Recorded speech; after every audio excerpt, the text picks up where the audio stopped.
Congress stand on the world war second. तो कांग्रेस क्या सोच रही थी कि वर्ल्ड वॉर सेकेंड में वो तभी भाग लेगी जब ये दो बातें उसकी पूरी की जाएंगी। पहला, freedom after given after the war, अगर युद्ध खत्म होने के बाद जो इंडियंस थे उनको अगर फ्रीडम दे दी जाएगी तो भी ये ठीक रहेगा, इस बात पे ये भी शर्त थी।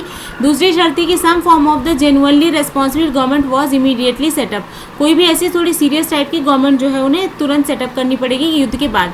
September 1, 1939 World War II broke out and the Britain declared India's support for war। तो ब्रिटेन ने बोला कि इंडिया हमें सपोर्ट करेगा और 1 सितंबर से जो है वो युद्ध लग गया।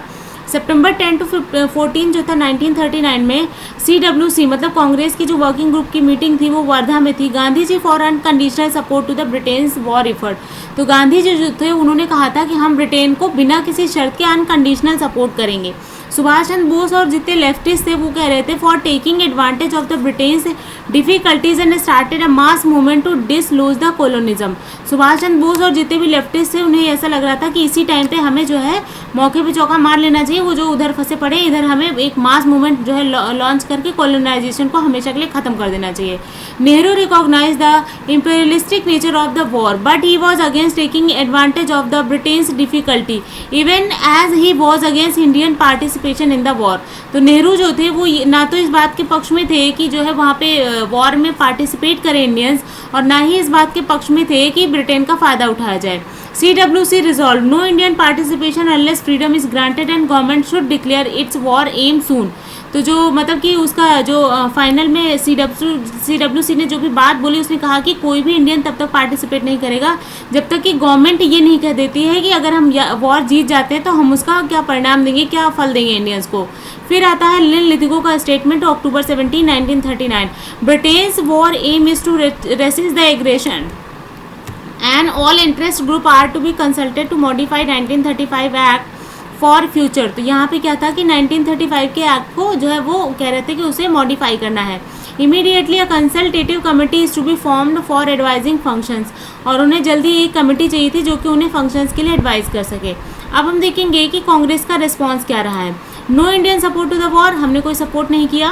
Congress ministries in provinces to resign, जितनी कांग्रेस की मिनिस्ट्रीज थी सबने रिजाइन दे दिया। But no immediate mass struggle to be launch, और कोई भी मास स्ट्रगल उन्होंने लॉन्च नहीं किया। मार्च 1940 में क्या हुआ, पाकिस्तान रेजोल्यूशन पास हुआ Lahore session of Muslim league से।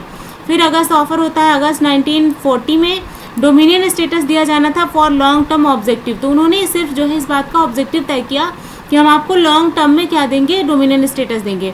After the war constitutional assembly to be formed comprising mainly Indians, और कह रहे थे वॉर के बाद वो जो है एक असेंबली बनाएंगे, कॉन्स्टिट्यूंट असेंबली बनाएंगे जिसमें मोस्टली हिंदुस्तानी रहेंगे।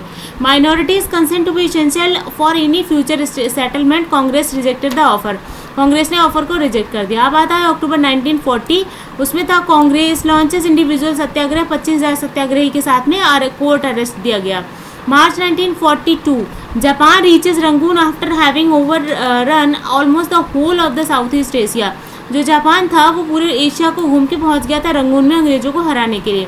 फिर आता है क्रिप्स मिशन जो 1942 में उसने क्या क्या ऑफर किया, एक Indian union with dominion status और with right to withdraw from Commonwealth. After war a constituent assembly elected for the provincial assemblies to frame the constitution, और उसके बाद उन्हें क्या चाहिए था, कॉन्स्टिट्यूएंट असेंबली चाहिए थी जो कि बनाएगी provincial assemblies to frame the constitution. फिर चाहिए था freedom to any province unwilling to join the union to have a separate agreement with the Britain.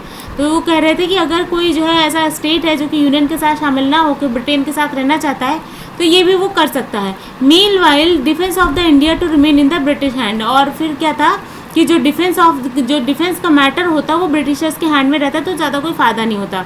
The Congress objected to dominion status, Congress को किन किन चीज़ों से प्रॉब्लम थी, पहला डोमिनियन स्टेटस नहीं चाहिए था, दूसरा right of province to be ceded, province को कोई सीसेड होने का राइट नहीं देते, इससे नेशनलिटी खतरे में पड़ जाती। No immediate transfer of power, उन्हें कोई पावर भी नहीं देनी थी ब्रिटेन को। Retention of the governor general supremacy, और गवर्नर जनरल की सुप्रीमेसी बना के रखनी थी।